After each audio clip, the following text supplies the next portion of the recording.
La Belle Dame Sans Merci by John Keats, published 1820. Oh, what can ail thee, knight-at-arms, alone and palely loitering?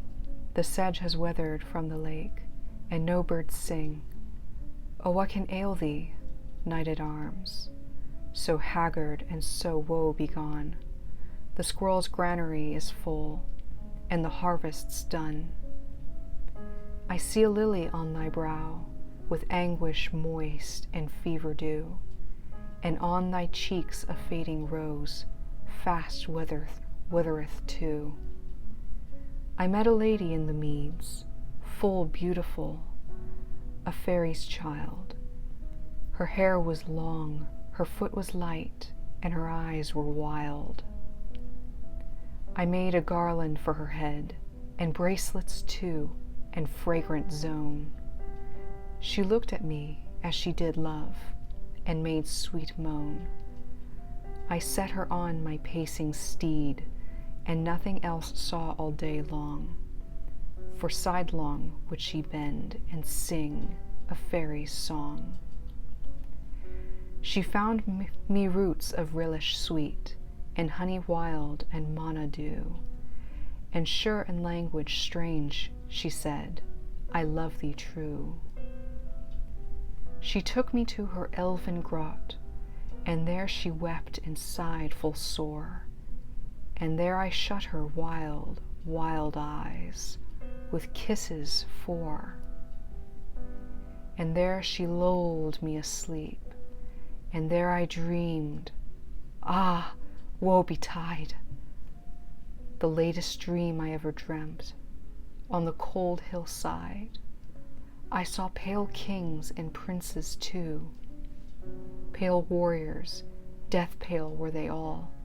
They cried, La Belle Dame Sans Merci, thee hath thee in thrall. I saw their starved lips in the gloam, with horrid warning graped wide, and I awoke and found me here on the cold hillside. And this is why I sojourn here, alone and palely loitering, through the sedge is weathered from the lake, and no birds sing. John Keats was a 19th century English poet who, alongside other notable authors such as Lord Byron, Mary Shelley, and Walt Whitman, was recognized as one of the most acclaimed writers of the Romantic era. Having written close to a total of 150 poems throughout the course of his life, many of which stand as important contributions to literature and poetic experimentation, none is as well known or as powerful as his poem, La Belle Dame Sans Merci. Written in 1819 and published in 1820, Keats's poem is a compact ballad, a ballad or song-like structure that uses a small number of stanzas, words, and musical phrases to create and tell a more elaborate story. As with my previous readings and analyses here on the Authoress' library, I shall employ my literary tool, SOAPs: speaker, occasion, audience, purpose, and subject.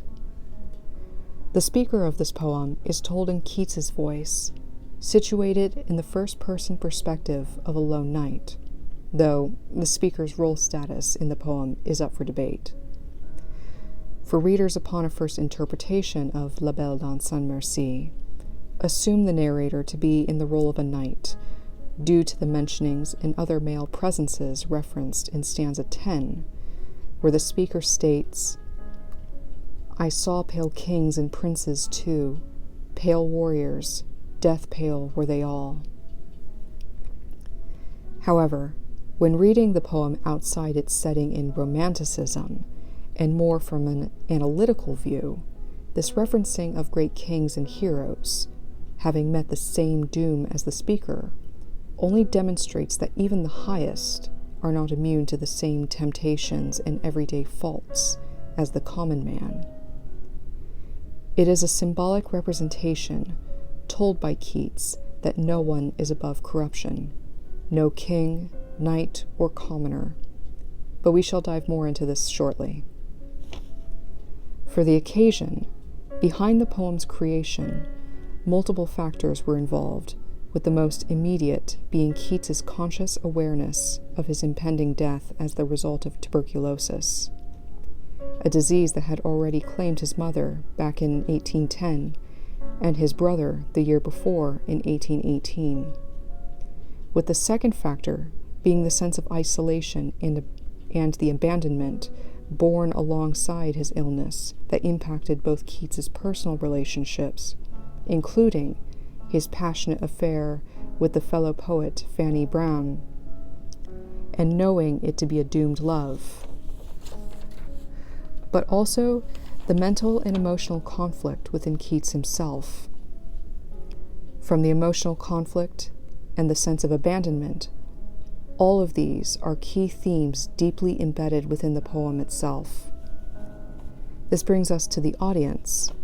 Though many of the 19th century were avid readers of John Keats, for this particular poem, it seems Keats wrote this poem with his main audience targeted towards himself. A poetic approach towards a personal reflection, if you will, as a means of coming to terms with the knowledge of one's death and all the uncertainties that follow. Beyond the harsh realities of his situation, the purpose of the poem serves not only as an artistic outlet, but a literary demonstration of Keats's experimentation in poetics. The practice of employing a traditional ballad structure with its short, rhythmic flow to a more condensed, sing-song-like approach, where the 3 iambic tetrameters help to compress the rhyme to be followed by a shorter fourth line that brings greater distinction, that reflects the idea in each stanza, which, while simultaneously halting the hurried momentum of the poem as it transitions from idea to idea, stanza to stanza. Furthermore, the language and symbolism challenges the traditional approach to storytelling through the ambiguous nature of uncertainty and inner turmoil in the manner in which the poem is narrated. Finally, the subject of the poem alludes to the perilous nature of desire when consumed with emotion without rationality, the destructive sense of loss that comes when encountering forces that are beyond one's control, yet still allow the outcome to determine their view of life and the world to be as desolate as their present reality. It is the topic of dealing with an unavoidable doom with the lady who seduces the knight in the poem, representing Keats's own illness that sucks the life out of him only to leave him with the consequences of an oncoming death he cannot avoid.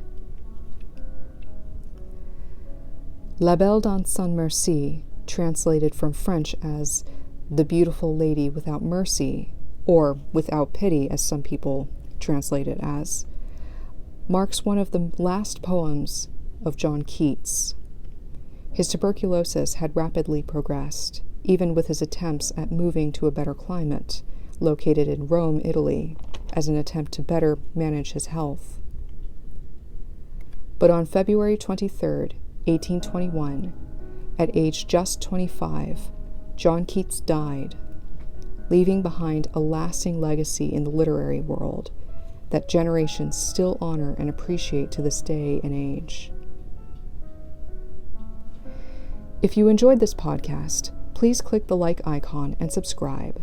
Again, you are listening to the Authoress' Library. Have a good day.